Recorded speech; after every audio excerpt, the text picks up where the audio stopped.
Hey y'all, it's me Alex. Today, I have a little favorites video for y'all. This one's been a long time coming because I haven't posted videos regularly in general recently. So I have a bunch of stuff to share with y'all. Some of it's new, some of it is like very old that you might recognize from the beginning of my channel if you know you were around back then, which by the way, thank you. Hi. If you don't know who I am, hi. My name's Alex, my pronouns are they, them. I live in Baltimore, Maryland. I love like makeup and spooky stuff and like grungy, this kind of stuff on my face, like horror movies. I like knitting. I have cats and sugar gliders and snails and a leopard gecko. A lot of stuff we got going on here. Anyway, you'll get to know that a little bit more once we get into this video, so let's just get started, shall we? So I've narrowed it down to like 3 eyeshadow palettes that I've really been into recently. I've been a lot more mindful in the past like year or so about spending money on eyeshadow palettes. Like I haven't been purchasing nearly as much as I used to, but I've really been loving the ones that I have. So let's start with the one that I'm actually wearing on my eyes right now, and y'all will know this one. I think this has been everyone's favorite on YouTube at some point, and that's the Melt Gemini palette. I've had this one for years. I got it back, I think like 3 or 4 years ago. I did just a little like matte brown smoky eye here, as you can see, with like the black on the lid. This is one of my favorite go-to work palettes. I love melt shadows in general. I know that they're rather controversial because some people are like they're way too pigmented, and I know that their quality is a little bit questionable dependent upon like what you get. I've personally never had an issue with melt's quality, but I fully respect if that's like just not your jam. Fully understand, but I love their shadows. I feel like they all work really well together. I like how their palettes are set up in like these nice little gradients. I feel like if you think that melt shadows are too pigmented or you're not used to working with extremely pigmented eyeshadows, really utilizing the gradient and transition in their mattes to build up to their more pigmented, darker shades can really do you a lot of good. I wasn't a transition shade type of person before I really got into melt shadows, but ever since then, you know, like I take advantage of Luna, even though it's like basically the same shade as my skin tone, because like when I put it on, I'll layer it down just like in my crease and up on my brow bone a little bit, and it'll make these darker shades, especially like the dark brown and the black, a lot more easy to sort of blend out. So I really like that. I also love these green tones. As you can guess, I like greens a lot, especially Mochi. It's so good. So I'll usually either do just like a standard, you know, like deep crease with that on the lid or like that on the lid, you know, different color scheme, same thing. Or I love doing a good halo eye with this palette as well as with the next one, which this leads me to, because I have one more melt palette that I've really been loving, and that is their Mary Jane palette. Now this one I know has gotten a lot more mixed reviews than the Gemini one, and I completely understand why. The shimmers on this one, there's a lot more shimmers. 2, they're very chunky, and they are very inconsistent. So this isn't a palette that I would necessarily recommend. I understand that this palette kind of sucks in a lot of ways. You have to work with it a lot. I find that I really have to dig into a lot of the shimmers, use a glitter glue, etc., really like build things up and layer it. But for me personally, I find the payoff for that to be really worth it. I'm not someone who necessarily minds putting in a little bit of extra work for a super pigmented shimmer or a super pigmented shadow in general. If that's something that you're not into, I fully respect that, and I respect you. But I just wouldn't say to get this one. The mattes are really nice. I wasn't like, hold on, my cat's like nudging me for attention. Hey Jacques, would you like to be in the video? He matches my hat. He's orange and fuzzy like my hat. I know you're not a fan of being held. But look at you. You look so good on camera. You're a star. I love you, handsome boy. Okay, now that we've gotten that out of our system. What was I saying? I wasn't super into brown shadows, but this is one that I had kind of had my eye on ever since it came out, and I was like really trying to pay attention to the reviews. I didn't get this for like 1.5 years after it was released, and I think that it was really worth it. I'm really glad that I waited that long, because I recognize that like I don't think you can even get it from Melt anymore, because I was looking at their Black Friday sale. I almost bought a few things, but I didn't end up doing that. I did buy the Lime Crime Venus XL too for Black Friday. Might do a video on that if y'all want that. I try and do like minimal looks out of this, not saying like that they're not smoky or grungy or any like cool or interesting things, but I'm saying that like I will basically sort of do like pick 2 to 3 mattes and then like a shimmer out of this, maybe 2 shimmers, you know, if you want to do a dark one on the lid and a light one on the inner corner. But I try not to do anything too particularly complex. I find that you can get looks that are very like nice and dimensional out of something like that, but I feel like mixing too many shades or trying to do too terribly much with this probably isn't going to suit you well. But for me personally, since a lot of my makeup is largely like utilitarian at this stage in my life, not to say that I don't have fun with it and that I don't get creative, but I am largely doing my makeup in the morning to go to work, and my job kind of lets me wear whatever makeup that I want. I am in a creative profession, so that's not so much that, but I do like to keep it, you know, I'm okay with working with a shadow and doing something more complex, but for this one it's easier if I keep it a little bit simple. But I find that that's actually pretty useful for me, especially on like easy mornings, where I just want to have like, okay, some good shimmer with some nice neutral taupey browns. I find that that's a really nice look that goes with a lot of the clothes that I wear. I've been trying to like use my makeup to actually like complement my wardrobe instead of like compete with it, because like I'm definitely a more is more type of person, as you can probably guess, but I find that like for a good portion of my life, like I spent a lot of time where it was like, wow, makeup, wow, clothes. And it's like, I feel like now in this stage of my life, my makeup and my outfits are working together a lot more instead of like competing for attention. And this is really useful for that. I don't know if any of what I just said makes sense. I got really distracted by Jacques. With good reason. He's a cutie patootie. Anyway, next palette. Okay, this one's a throwback, but I have been loving this, especially in the last couple of weeks. This is also one that requires a lot of effort, and who boy do I remember why it was controversial. That's the Anastasia Beverly Hills Subculture palette. Now I'm not promoting Anastasia Beverly Hills at all. The owner, Anastasia, supports Vladimir Putin, and fuck that. Fuck that thoroughly. And what's her face? Oh my god, she had her own like sub-brand of it. Like, whatever. She's not great either. Norvina, she's not a great person either. Neither of them are great people. But I didn't know that when I bought this many years ago. And look at all this wear and tear that it has gotten. Now, I got the original formula without like all the binder and stuff in it. Yeah, that it's not like great, but I am really enjoying this color scheme. Like I said about the last one, I'm liking palettes and makeup that complements my wardrobe a little bit better, and this definitely falls into that. A lot of the colors that I wear are within this palette, especially like to work. But I'm actually appreciating a lot of the shades in this palette that I didn't before, like when I first got this. So when I first got this, I was into, you know, obviously this orange here, and then, you know, a lot of the deeper, grungier types of shades, as well as this one. Whereas I feel like in this sort of rediscovery that I'm having with this palette, I'm enjoying one, specifically Dawn, a shade that I thought I would never use, just as a light transition. Again, a transition shade can really help when you're working with super pigmented dark shadows in order to get them, you know, kind of just easier to blend. I used to not be that person who put down a transition shade, but now I get it. Now I do. Now I agree with the transition shade people. So I'm liking that one. One sort of like work look that I've been doing Dawn plus New Wave and Fudge, and then Adorn to Electric on the lid. And I find that to be a really good look, especially when I have the time to do a wing with it. And I love these for just like a dark smoky eye, kind of like what I did with the Gemini palette today. Yeah, and this is just a fun one.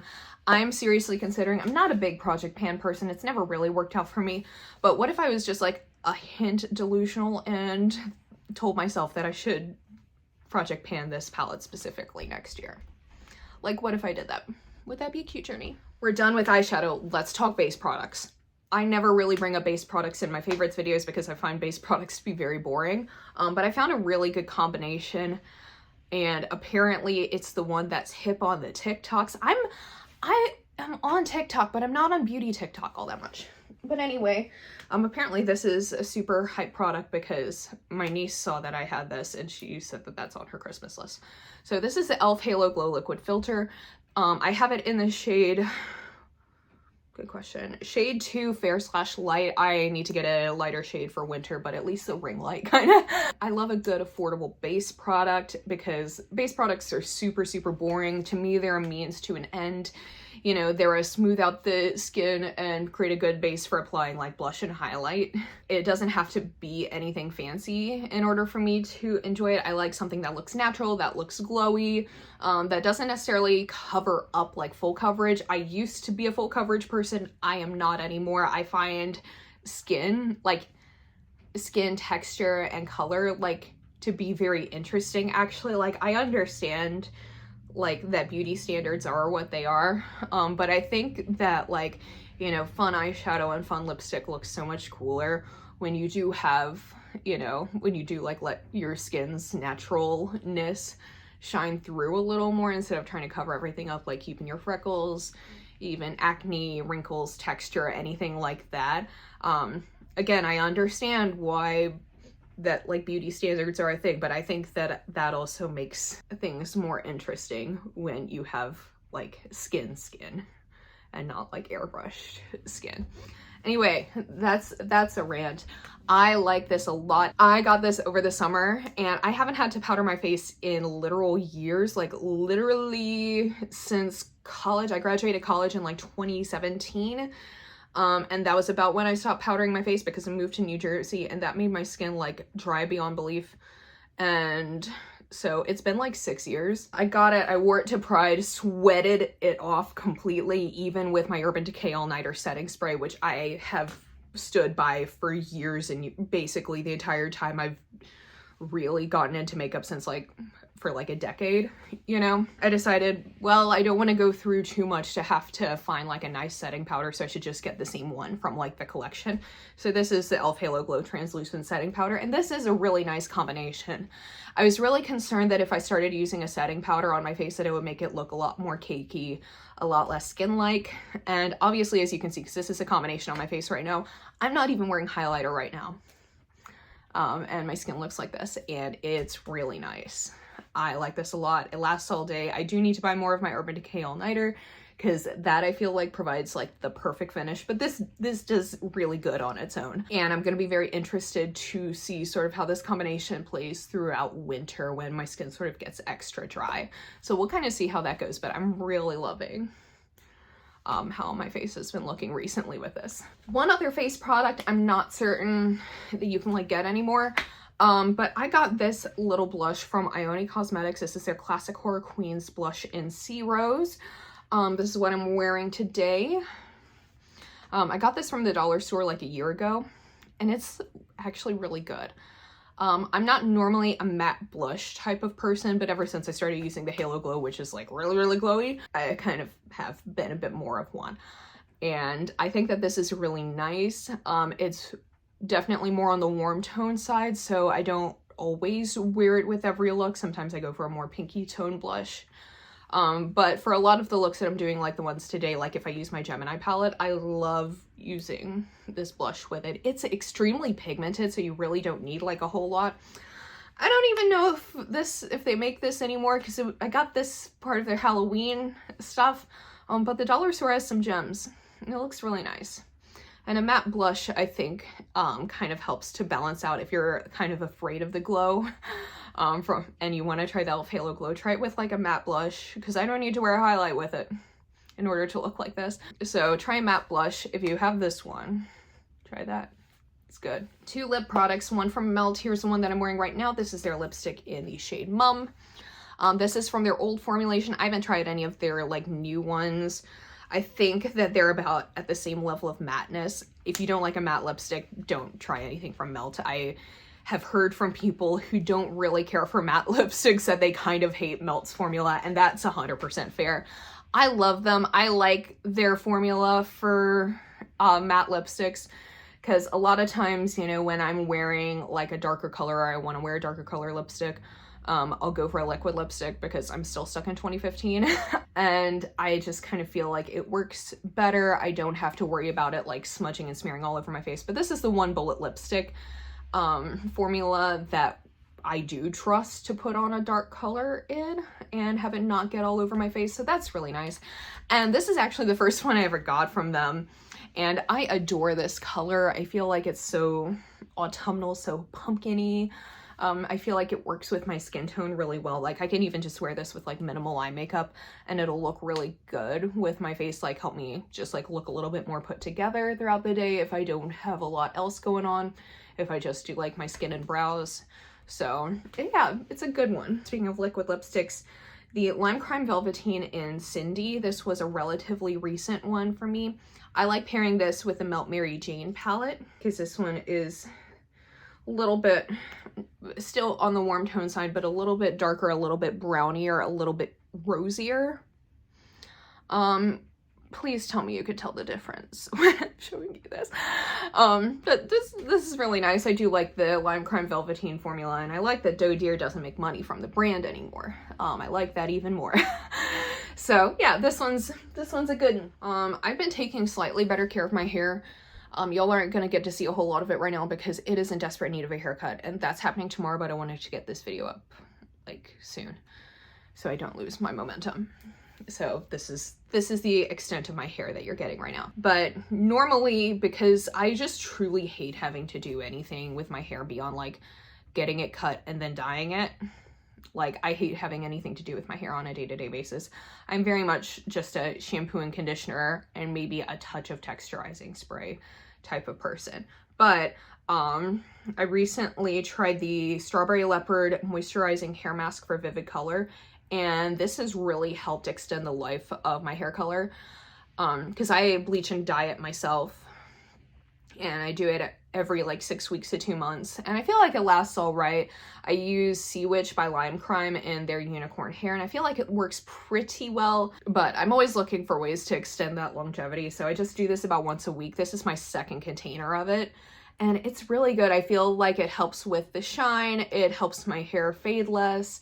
I like the texture. I like that it moisturizes my hair without weighing it down because I have wavy hair. I like enhancing the fact that I have wavy hair instead of like making it straight or making it curly. I spent way too much of my life trying to make it one way or the other. And that's just boring to do. I just like to work with its natural texture.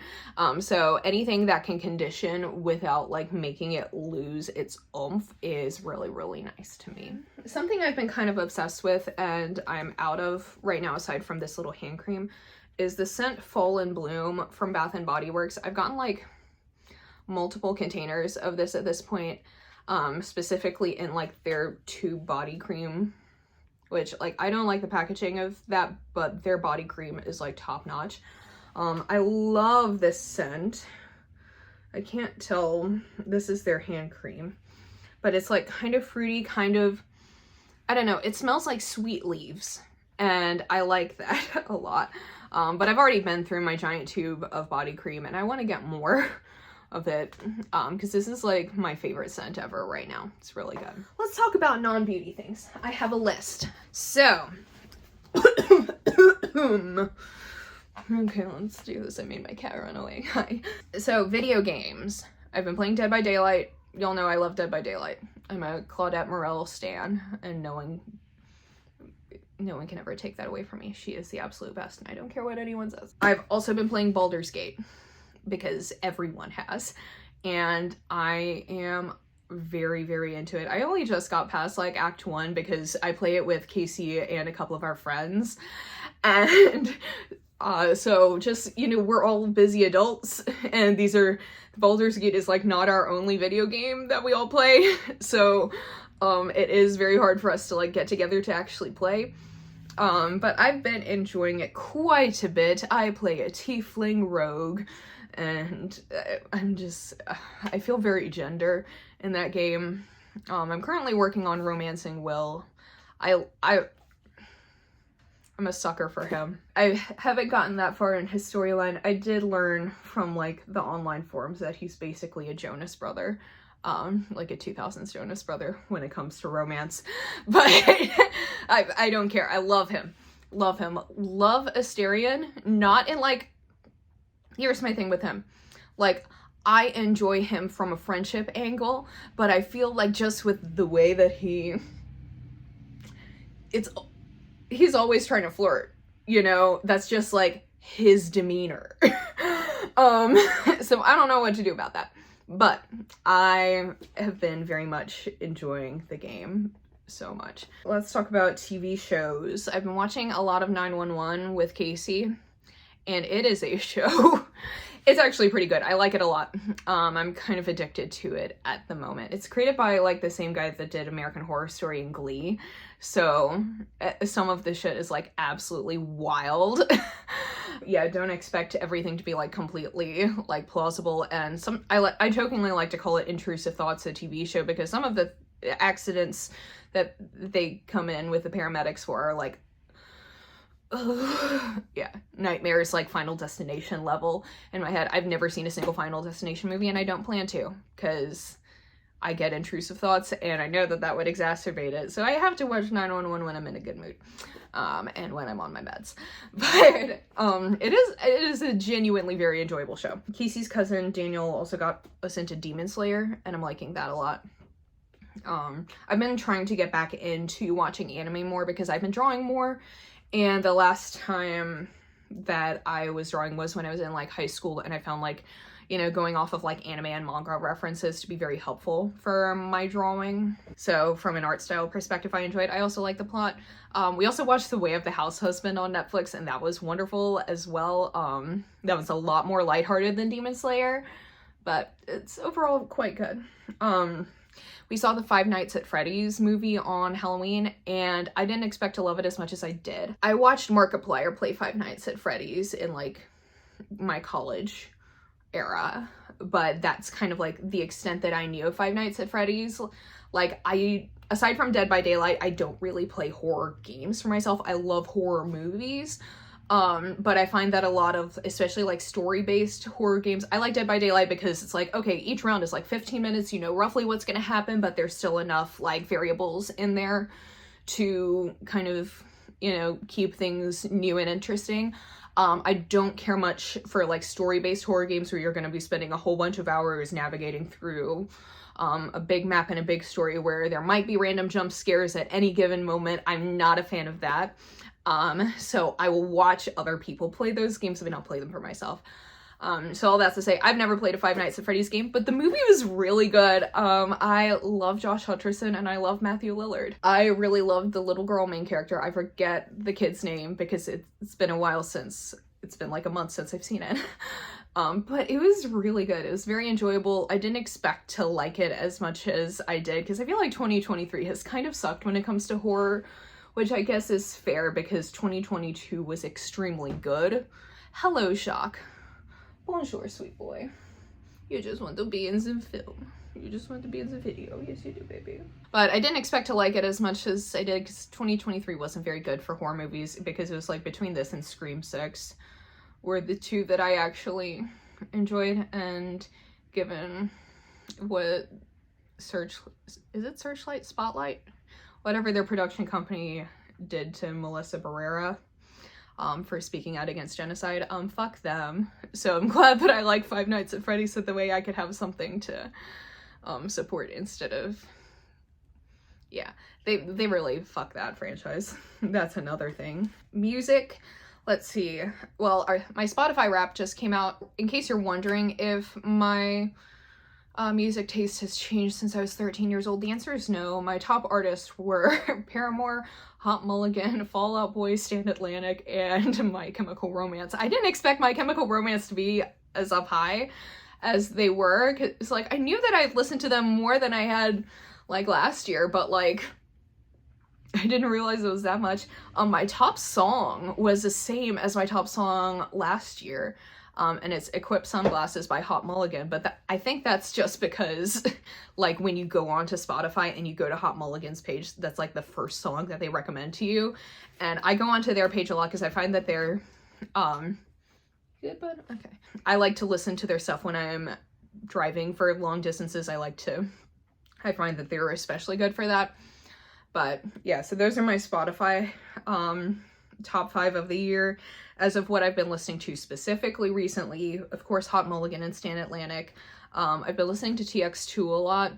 We almost got to see them live, but November was really freaking busy, and my blood pressure was already high from the sheer number of like obligations I had put onto myself that I was like, I can't make myself do another thing.